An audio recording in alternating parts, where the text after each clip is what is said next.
When he graduated from Dartmouth in the early 90s, Tommy Clark was like many other college athletes. He wasn't quite ready to give up the game he loved, so he kited off to play pro soccer in Zimbabwe for Highlanders FC in Bulawayo, the club his Scottish father had coached when Tommy was a kid. But what he found there left him mystified and heartbroken.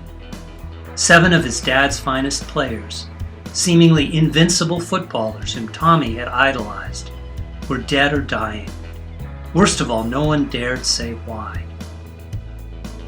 During his year in Zimbabwe, not once did Clark have a conversation about AIDS or the HIV virus. Back in the States, after med school and while doing a residency in pediatrics, Clark fully realized the power of the game he had played most of his life. In 2002, he and 3 ex-Highlanders launched grassroots soccer to break down that wall of silence and educate about HIV.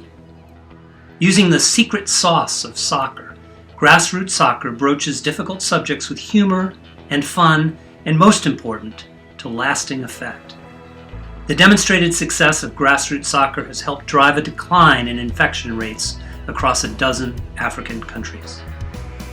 Today, everywhere, sport is being deployed as a tool to do nothing less than help repair the world. In the Eastlands of Nairobi, the Matere Youth Sports Association awards points in the standings not just for achievements on the soccer field, but for cleaning that field up. In Venezuela, the founder of Project Alcatraz realized that drug gangs crave discipline and a family atmosphere as much as they thrill to violence. So he conscripts gangs as intact teams into his rugby league, offering players life skills training, apprenticeships, and, if they can stay clean, jobs.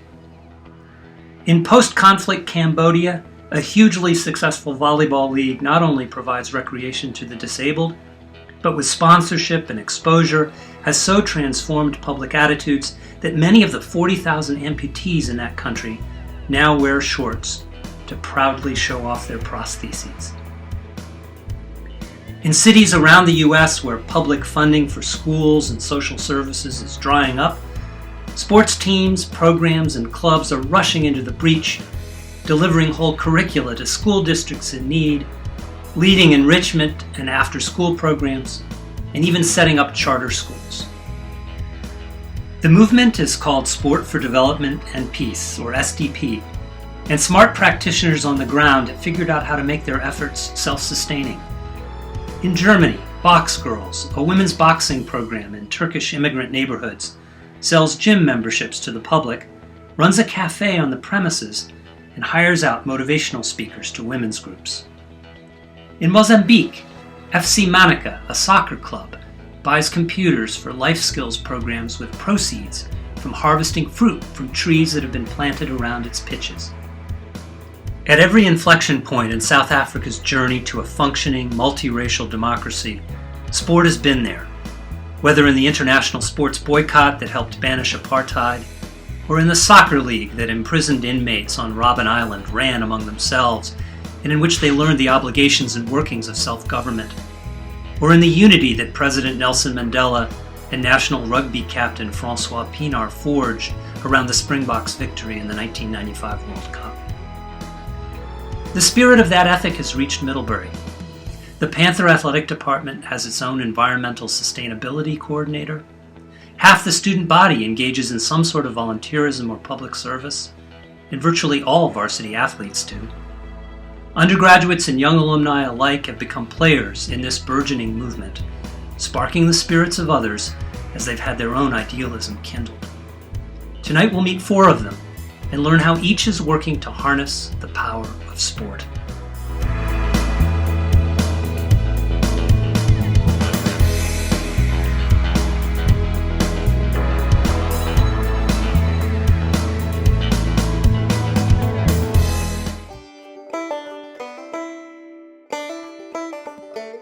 I am Al Boillot, and I graduated from Middlebury in 2012 with a major in history and a minor in education studies.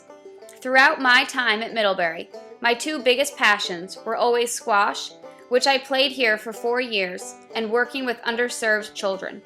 In the winter of my senior year, when I heard of an opportunity to combine those two passions in a job, I thought it was too good to be true. That opportunity came from a small nonprofit organization based in the Bronx called City Squash. City Squash pairs squash and academics to completely change the course of our students' lives. While their classmates are unoccupied in the after-school hours, the hours with the most potential for danger in communities like the Bronx, we are providing our students with academic enrichment, squash instruction, and personal friendship and support. At City Squash, we are opening the sport of squash to all cultures and races while helping our students gain access to top-tier academic institutions. Since our founding in 2002, we have placed 43 students in independent day and boarding schools and 28 students at colleges where they play squash. Whether it is the high school senior who will be the first person in his entire family to attend college, the sixth grader who asks me if she can start SSAT tutoring a year early to increase her chances of getting into an independent high school, or the student whose face lights up when he hears that a high school he is looking at has a 100% graduation and college attendance rate, our students inspire me every day. It is these stories that make me fully believe in the power of sport to change the lives of individuals, because at the end of the day, it is squash that draws students to City Squash and their love of the game that keeps them motivated and engaged in our program.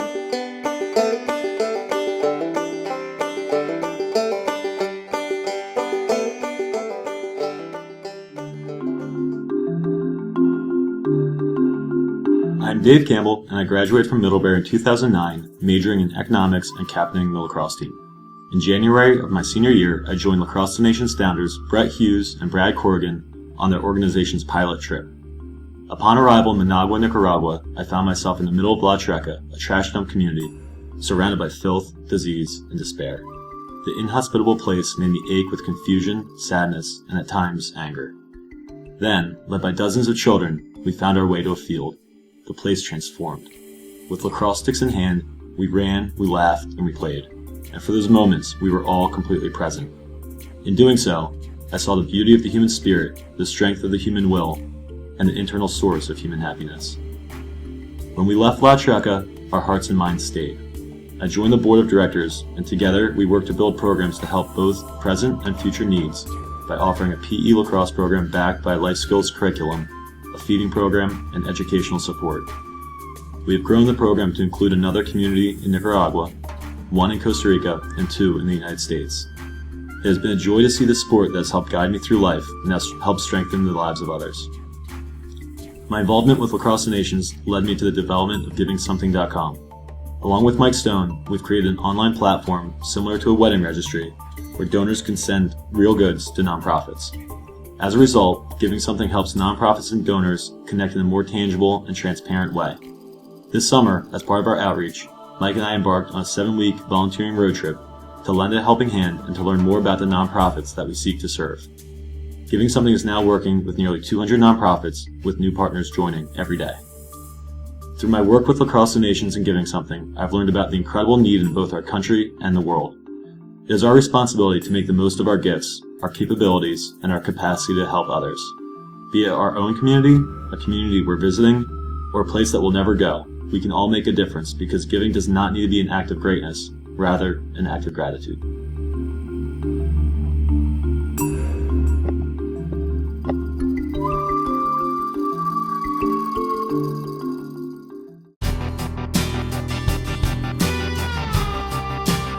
My name is Kelly Brush Davisson. I graduated from Middlebury in 2008 with a major in film and media culture. As a sophomore on the alpine ski team, I sustained a spinal cord injury at the Williams Carnival after I fell and hit a lift tower. I didn't return to Middlebury that spring while I underwent 3 months of rehabilitation. While in rehab, I began to learn my limitations but also my possibilities. I could still ski, bike, and play tennis, among other things.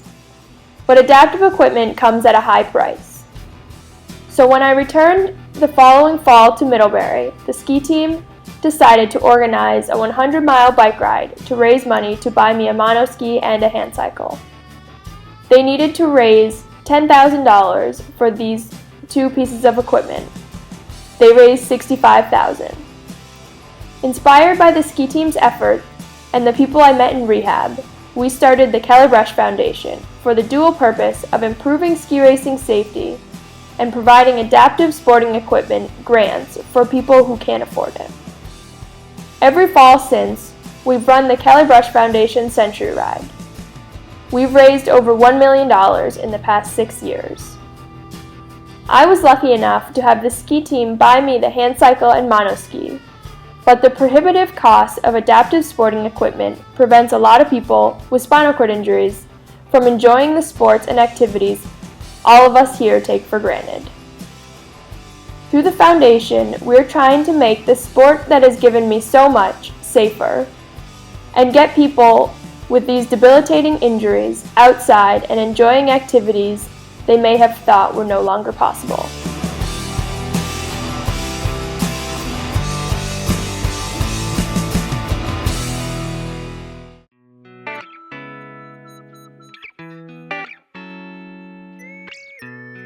My name is Kennedy Mutothori Mugo. I am from Nairobi, Kenya, and my life is a living example of what athletics and sports can do for humanity. Just after high school, I was able to share in a friend's dream and co-found a high school in Huruma slums in Nairobi, Kenya. My best friend's mom had a dream, but she had no one to dream with. I shared this dream with her and a few of my rugby friends, and we all dreamed together and made the school a reality. New Dawn High School was born. The spirit of sports enabled us not to just think of ourselves, but to think of our community at large. As a senior last year, this spirit came back to me again, and the idea that sports could be used to bring a community from Kenya and one from Middlebury together was initiated. I was able to dream with my best friends who were in my class together with others in the lower classes, and they all belonged to different sports teams, from rugby to soccer to hockey to lacrosse, and some who did not even belong to sports teams. Together, this team of 12 students, we were able to come up with a plan and fundraise $25,000 and ended up going to Kenya last summer and worked with a New Dawn community to build a library for the students there. With sports, we were able to do this, and I believe the world could be more empathetic and create a more diverse community of a loving humanity if we all believed sports could do this.